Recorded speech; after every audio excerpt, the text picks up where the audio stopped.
بدخواه مولا که بی تقصیر نمیشه، عاقل که با آل علی درگیر نمیشه. با آب زمزمم 1000 دفعه بشونید، یکی مثل معاویه که تطهیر نمیشه، یکی مثل معاویه که تطهیر نمیشه.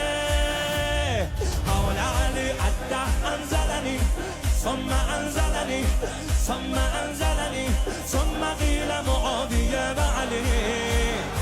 اما دیگه بسه منجی میرسه، گردن سران کفر میزنه علنی. یا حیدر